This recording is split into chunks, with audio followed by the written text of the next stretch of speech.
Hi, I'm Diane Macedo, live in London with our special coverage as the late Queen Elizabeth lies in state at Westminster Hall. Members of the public are getting their chance to pay their respects to the Queen today after spending hours lining up, some of them waiting overnight to witness history. Earlier, members of the royal family took part in a procession as the Queen's coffin left Buckingham Palace for the last time. The family then attended an intimate service given in the Queen's honor by the Archbishop of Canterbury and Dean of Westminster. It's all part of a symbolic and also literal handoff from the family to state, a tribute to the Queen's role as both head of the family and head of state, which she filled for the large majority of her life. And our Faith Abube is also here in London, joining us now with more on all of this. Today, as we saw the Queen's coffin making its way to Westminster Hall, there was this moment where you saw the family behind the coffin, the band playing various funeral marches, and you saw the family marching in time. It was a powerful moment. It really was. And then the crowd, most of the time, they were very quiet. And we've seen that over the last several days during this period of mourning here in the UK. A lot of people are taking this death personally. Queen Elizabeth was popular at the time of her death. This is the only monarch a lot of the people here have known their entire lives. So they're taking this death as if it was part of a family member who they're mourning. And so there's this dignified respect, the sign of respect we've seen them show over and over again, and that happened again today. A lot of these people waiting in line, as you said, for hours and hours, some of them camping out to try to get a glimpse of the Queen later on this afternoon. But even here in London, the Heathrow Airport earlier this morning told us that they were going to disrupt their flight schedules, delay some of these flights so that they could have this quiet over this procession. The royal family wanted this to be somber, wanted this to be dignified, wanted this to be respectful, and that's exactly what they got today. Yeah, we did get that contrast, the band playing, the family marching in time, Big Ben tolling, the gun salute, and yet from the crowd, other than the moment she first arrived at Westminster Hall, unique to hear that silence. It was almost like you could hear a pin drop in London. And now, of course, Faith, the Queen's lying in state, the public can pay their respects. What are the next few days going to be like leading up to the funeral on Monday? And just over my shoulder, you can see some of that crowd building here down the street from me. For the next 4 days, 24 hours a day, the public will be able to file inside Westminster Hall and pay their final respect. They would take a moment to just see the Queen's coffin and just say that final goodbye that they've been wanting to do since her death last Thursday. We're expecting about 750,000 people to queue up across the city over the next 4 days to try to see that coffin. However, authorities say they expect to only let in about half of that, maybe 350,000 people will actually be able to get inside Westminster Hall to pay their final respects. A lot of these people have been waiting, as I talked about. Some of them were in the rain last night. They came prepared with their phone chargers, their chairs, and just company, just so they could sit there and wait for this moment. One person said yesterday that, the Queen served dutifully for 70 years. The least I can do really is just to wait here just overnight in the rain and pay my final respect. And so we're hoping this line will continue moving very quickly. People can go in and out and pay their final respect, and as many people as possible could actually get into that hall. Officials say they expect the crowd the people in line to wait up to 30 hours in some areas in order to get their turn inside to see the coffin. They are giving out wristbands in order for these people to be able to maybe take some time, use the bathroom, get some food, and get back in the line. So they're hoping to keep this moving as quickly as possible. Again, this will go on for the next 4 days until the morning of the funeral on Monday. And it does sound like, despite that long wait and even getting some rain last night, Faith, they're still keeping their spirits up on that line. People happy to wait to witness this moment in history. Faith Abube, thank you. And I want to bring in ABC News Royals contributor Omid Scobie for a little bit more on the symbolism of the day's event. And there's so much here, Omid. Last night, the coffin spent the night at Buckingham Palace. That gave the family this private moment to mourn the Queen and have her there in the palace for the last time. Today, though, a very public affair, intimate but public. Walk us through those steps and the symbolism in all of that. Well, as you say, we had that moment last night, which I think for many carried a lot of meaning, seeing the Queen arriving at Buckingham Palace for the very last time. And of course, this morning we saw her leave for the last time. That procession, very muted as it went through the streets of London to Westminster Hall with the royal family members behind. our sort of first glimpse of the family all together, a preview, if you will, of course, proceedings at the state funeral. A lot of the focus was on the senior family members that were in that procession, but of course inside Westminster Hall there was a much greater presence of the Queen's cousins, her nieces and nephews, their own families as well. As you say, it's that moment that the family handed over the Queen to the state very ceremonially. And I think for all of them coming together, you could see the emotion. I think there was a moment where we saw the royal guards stepping in to stand vigil at the Queen's coffin. And I think to the family members, that was the moment where she was handed over to the state. Some might even say sort of she becomes the property of the public. And of course, the public will have that moment, of course, to file past her coffin. Even right now, that queue's over 2.5 miles long. So people are willing to put in the wait to, of course, pay their respects. And, you know, we've seen some of those respects paid by family members as well. Of course, we know the Queen has had a big hand in some of the planning for the state funeral, but we also saw tributes from some of the family members. Kate, now the Princess of Wales, wore a brooch, a pearl and diamond brooch, a leaf brooch that had belonged to the Queen. It was her way of sort of paying her respects. She also wore pearl earrings that had belonged to Princess Diana, probably an homage to taking on the weight of that title that she's now inherited since the death of the Queen. We also saw from Meghan, the Duchess of Sussex, who wore a pair of earrings that had been gifted to her by the Queen. And I think if you looked around, the family members all had their own little sort of poignant nods to the life of the Queen. Of course, someone that they were there to all pay their respects to. And last night had that private family moment, no cameras, as they received her coffin at Buckingham Palace. Yeah, and while today was in many ways a handoff from the family to the state, we will see the family again. You mentioned the guards standing vigil now by the Queen. Just as we saw in Edinburgh, Scotland, we are expecting to see the children of the Queen, what's traditionally called the Prince's Vigil, though Princess Anne making history as the first woman to participate in that tradition in Scotland. We expect to see that again here in London, and then, of course, the family participating in the state funeral. Absolutely. As we saw that moment in Scotland with Princess Anne, sort of an unprecedented moment, of course, having a female member of the royal family, though she may be 16 in line to the throne, unfortunately through tradition of the men coming first and her falling down the ranks. We saw the significance of her role and, of course, her closeness to the Queen. Of course, hearing that statement that was released by Buckingham Palace where she spoke about the closeness that she had with her mother. I think, as we've said before, many eyes on Anne over the recent days as she's joined that sort of long and arduous journey, an emotional journey from the home in Balmoral where she got to spend those final 24 hours with her mother before she passed away. Of course, now reaching these final moments here in London. I think for her, no doubt, emotions are high. But what we didn't see as she joined that procession today was any of it on her face. There was a stoicism, I think, that's being celebrated and talked about right now. Anne has really been sort of the face of strength throughout this. Even when we saw the tears in King Charles III's eyes as the Archbishop of Canterbury gave that final blessing during the ceremony, Anne still held that composure. And I think that that's, for Britain, that is all about sort of being reserved, holding in the emotions, stiff upper lip. You know, that's what we know from the royal family, and I think that's what we saw on display from Princess Anne today. But so many placing their emotions in her, thinking, what would I feel like if I had to curtsy in front of my mother's coffin right now with the world watching, if I was there when she passed, if I was accompanying her every step of the way on these flights in Scotland, in London.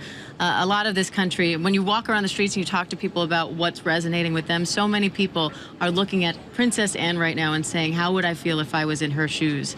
So in a way, her stoicism is almost bringing out the humanity in others, putting themselves in that position and thinking about the fact that this is not just a country mourning a queen, but also a family mourning a mother, mourning a grandmother.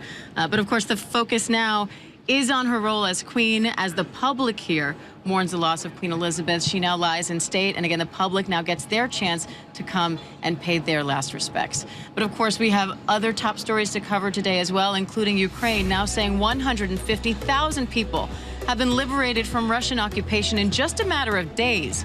ABC's Phil Lipoff has the latest on the counteroffensive, as well as some of the day's other top stories right after this.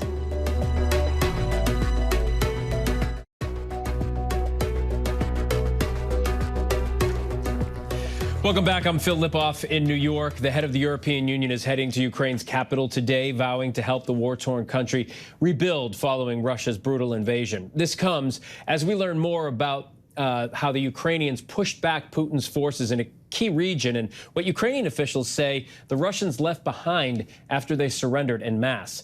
Foreign correspondent Tom Sufi-Burge in Ukraine for us with the latest. President Zelensky celebrating a big win, posing with his forces after their remarkable offensive.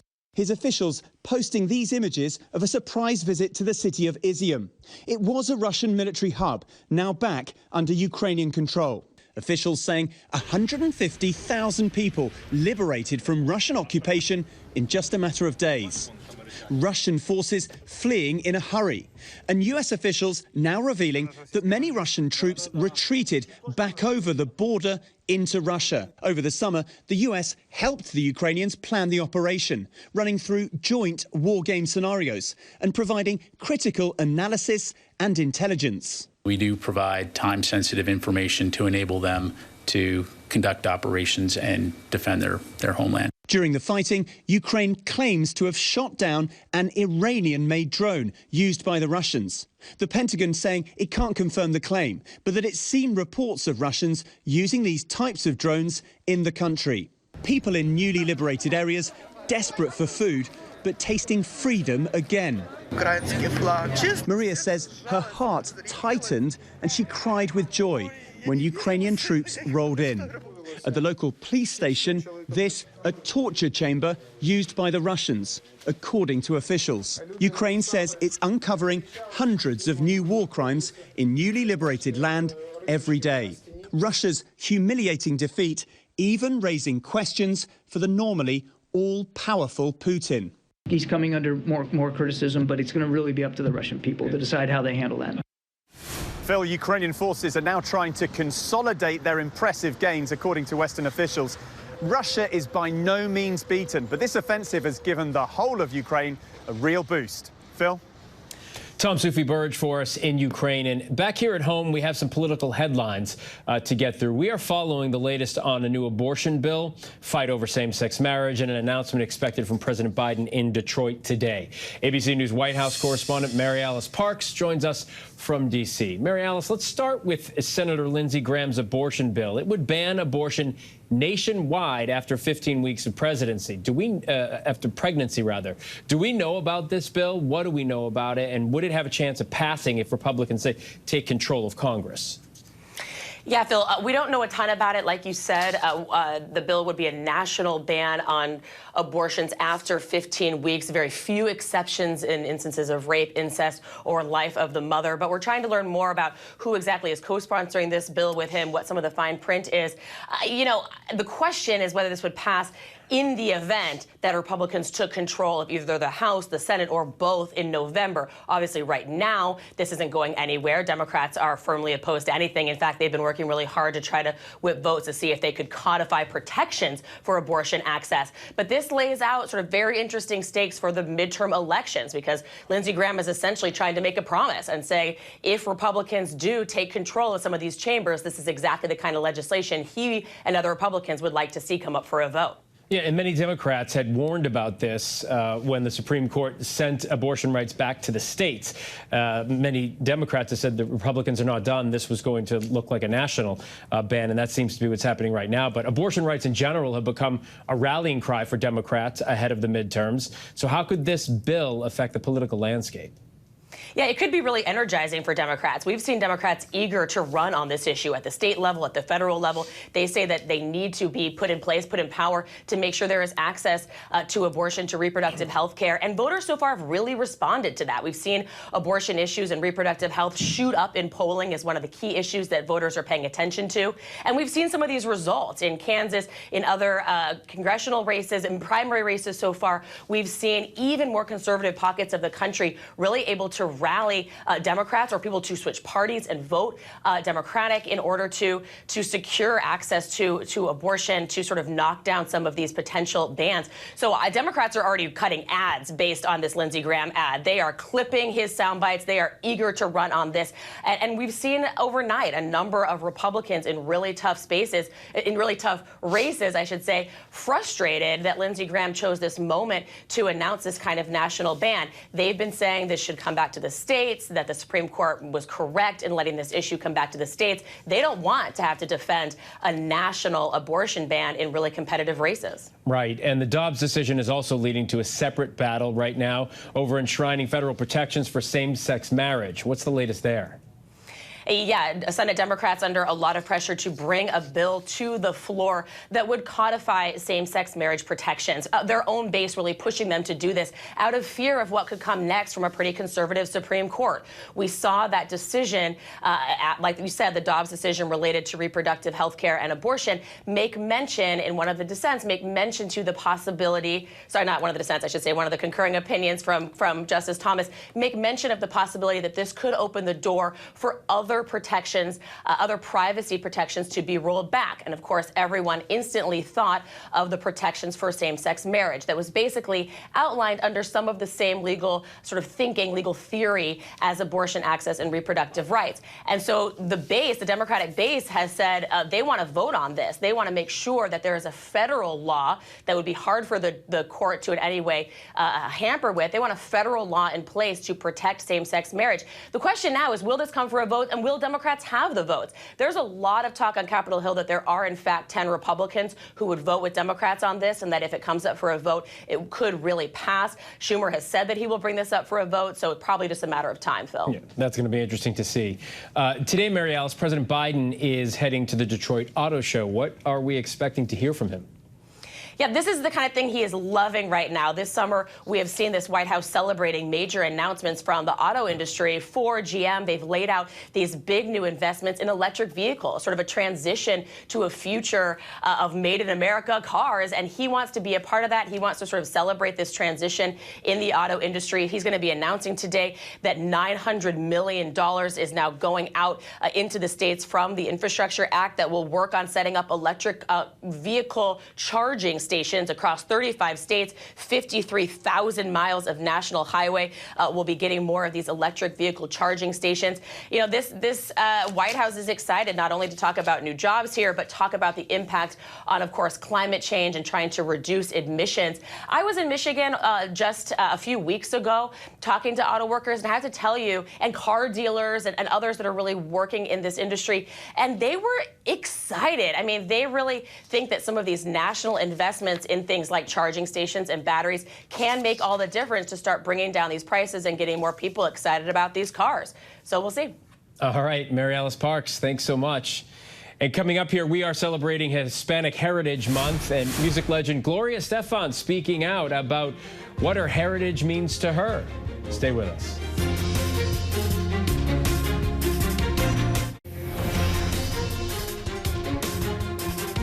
Welcome back to ABC News Live. Police are investigating a package that exploded at Northeastern University in Boston, injuring a staff member at the university's virtual reality lab. And a similar package was cleared then by the bomb squad. Law enforcement sources say police found a note that railed against virtual reality and Facebook.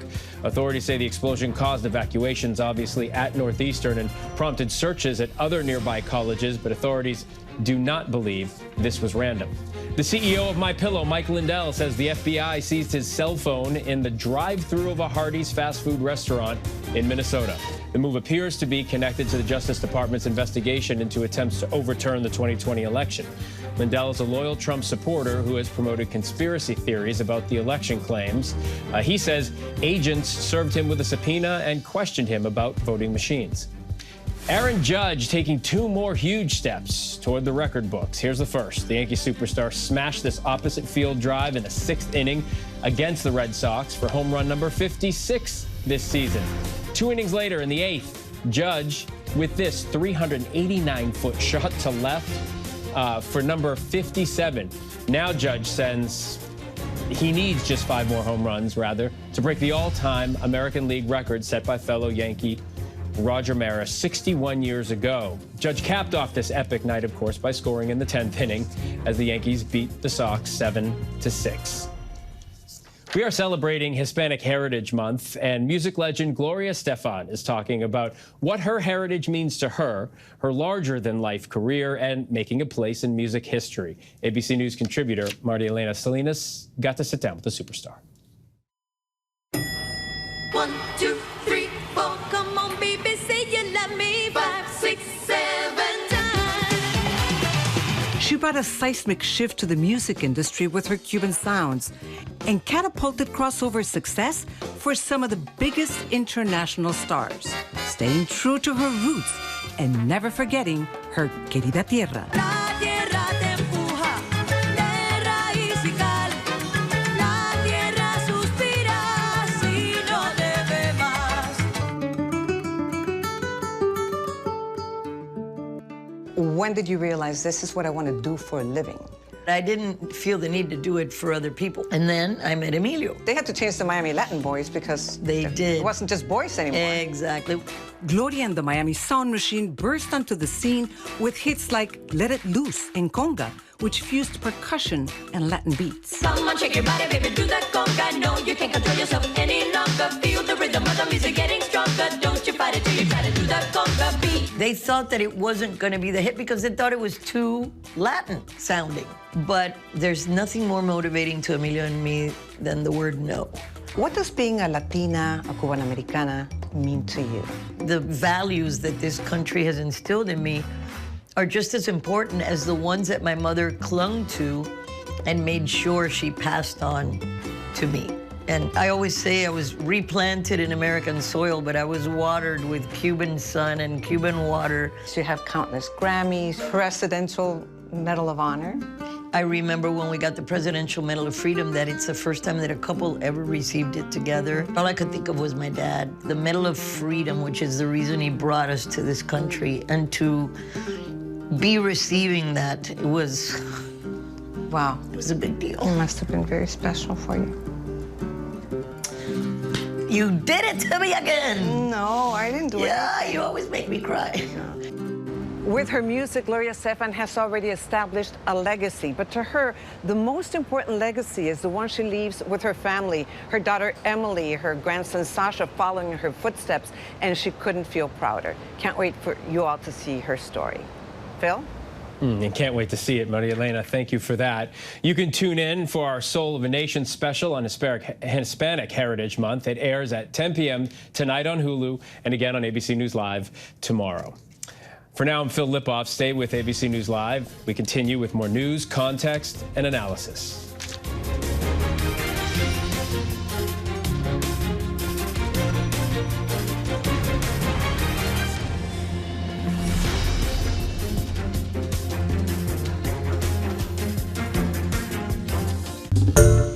Hi everyone, George Stephanopoulos here. Thanks for checking out the ABC News YouTube channel. If you'd like to get more videos, show highlights, and watch live event coverage, click on the right over here to subscribe to our channel, and don't forget to download the ABC News app for breaking news alerts. Thanks for watching.